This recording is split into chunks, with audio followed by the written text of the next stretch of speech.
오늘 본문은 예레미야가 하나님의 명령에 순종하여 바룩을 통해 두루마리의 책에 예언을 기록한 사실과 바룩이 예레미야의 명령에 순종하여 이를 성전에서 낭독한 사실을 말해주고 있습니다.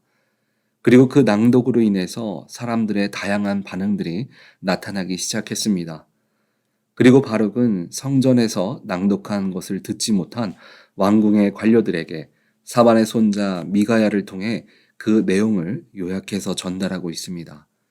12절을 보면 왕궁에 내려가서 서기관의 방에 들어가니 모든 고관 곧 서기관 엘리사마와 스마야의 아들 들라야와 악볼의 아들 엘라당과 사반의 아들 그마랴와 하나냐의 아들 시드기야 모든 고관이 거기에 앉아 있는지라.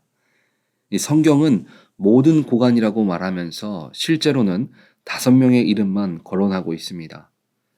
이 5명의 고관 말고 그 안에는 다른 고관들도 함께 바룩이 전한 말을 듣게 되었습니다. 사실 그들은 바룩이 전한 말을 듣기 위해서 모인 것이 아니었습니다. 우연하게 한 방에 다 모여 있다가 성전에서 전했던 말을 그리고 미가야를 통해서 전해지는 것들이 우연이 아니라는 것을 생각할 수 있습니다. 엘리사마의 이름의 뜻은 하나님께서 들으신다라는 뜻이고 들라야는 여호와께서 구출하셨다라는 의미를 가지고 있습니다. 그리고 엘라다는 하나님께서 주신 자라는 의미를 갖고 있고 또 시드기야는 여호와의 의로우심이라는 뜻을 가지고 있습니다.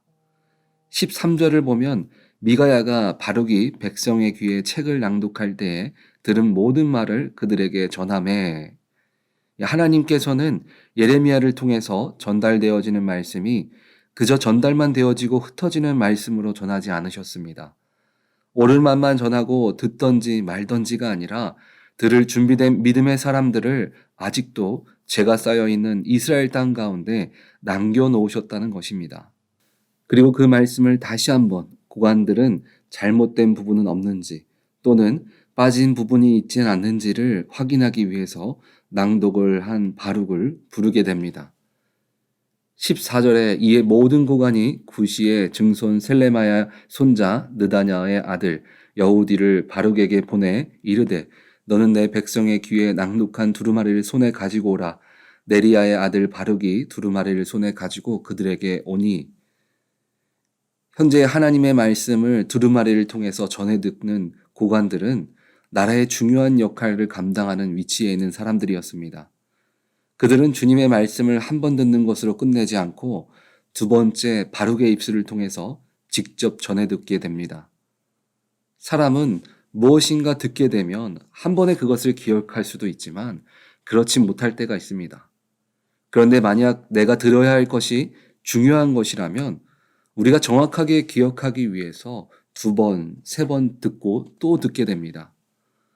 오늘 우리가 읽은 부분에는 그 내용이 어떤 것들인지 정확하게 말해주고 있지는 않습니다. 그러나 그것을 듣는 사람들의 반응을 보면 그 내용이 얼마나 중요한 것인지 우리는 알 수 있습니다. 16절을 보면 그들이 그 모든 말씀을 듣고 놀라 서로 보며 바룩에게 이르되 우리가 이 모든 말을 왕에게 아뢰리라. 왕에게까지 말할 정도로 그 내용은 중요한 것이었습니다.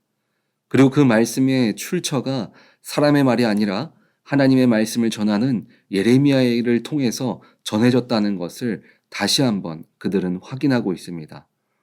18절에 바룩이 대답하되 그가 그의 입으로 이 모든 말을 내게 불러주기로 내가 먹으로 책에 기록하였노라.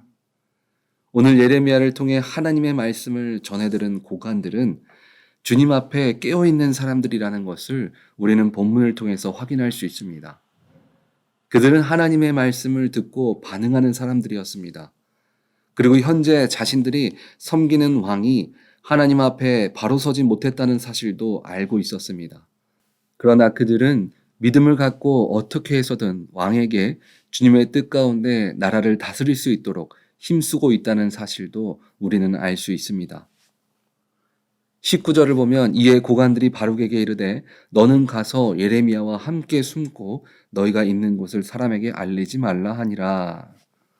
믿음의 고관들은 변하지 않는 왕 앞에서 피하기보다 어떻게 해서든 주님 곁으로 말씀의 나라로 이끌어가기 위해서 노력하고 있었습니다. 그래서 오늘 하나님의 말씀을 전하는 예레미야와 바룩을 보호하고 있는 것입니다.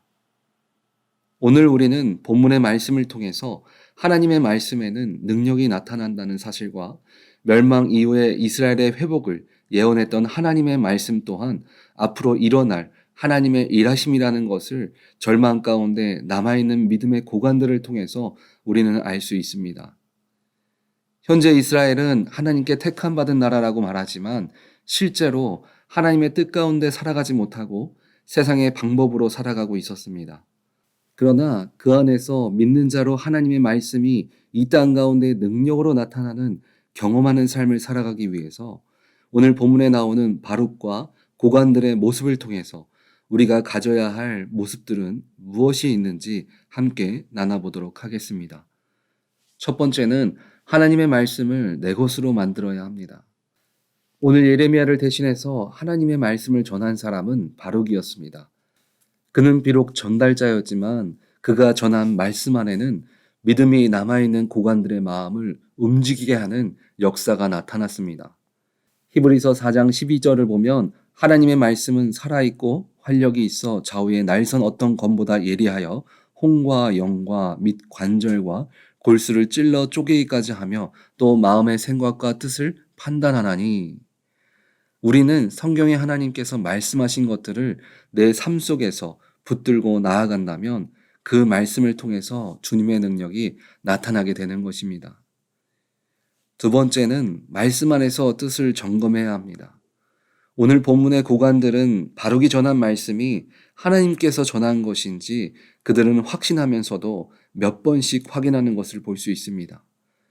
그리고 때로는 그 말씀이 내가 듣기 좋은 말이라고 해서 나에게 딱 맞는 상황이라고 해서 그것이 주님의 뜻이 아닐 수도 있습니다. 성경의 요나는 니느웨로 가라는 하나님의 명령이 있었지만 내가 맞다고 생각하는 다시스로 발길을 옮겼을 때에 배가 준비되어진 상황을 보면서 내 선택이 맞다라고 생각하고 그 길을 걸었지만 하나님의 말씀을 확인하지 않았던 요나는 결국 물고기 뱃속에 들어가 다시 느느웨로 가게 되었습니다. 우리가 하나님의 뜻을 기다리면서 가장 많이 갖는 생각 중에 하나는 언제 일어날 것인가를 중요하게 생각할 때가 있습니다. 하지만 하나님의 때는 언제 나타나는가 보다 그 말씀이 정말 하나님의 뜻인가를 분별하는 것이 더욱 중요합니다. 왜냐하면 하나님의 뜻이 맞다면 비록 그 과정이 힘들지라도 주님이 일하실 것이 확실하기 때문입니다. 세 번째는 믿음으로 인내하며 기다려야 합니다. 하나님의 말씀이 이 땅 가운데 드러나는 삶을 경험하기 위해서는 우리는 우리의 때를 내려놓고 주님의 때를 기다려야 합니다. 오늘 본문의 고관들도 하나님의 말씀만 들었을 때는 하나님의 회복의 때가 지금이라도 일어날 것 같았습니다. 그러나 이미 하나님과 멀어진 여호와김 왕이 사람들의 말을 통해서 변하지 않을 것을 알았습니다.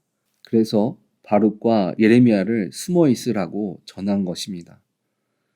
우리는 사람의 마음을 변하게 하는 것도 우리의 주변 환경을 만들어 가시는 것도 주님이 일하시는 때를 인내하며 기다리며 믿음 안에 거하고 있다면 반드시 주님의 뜻을 우리들의 눈으로 보게 될 것입니다. 이 땅 가운데 하나님의 말씀이 나타나는 삶은 하나님의 말씀을 내 것처럼 믿음으로 받아들일 때 일어납니다.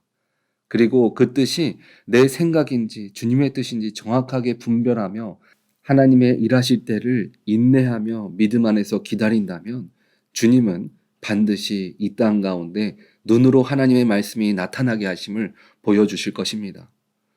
우리 오렌지 하나님께 성도님들은 주님의 말씀이 이 땅 가운데 모두 드러나는 복된 믿음의 자녀의 삶을 살아가시기를 주님의 이름으로 축원드립니다. 아멘.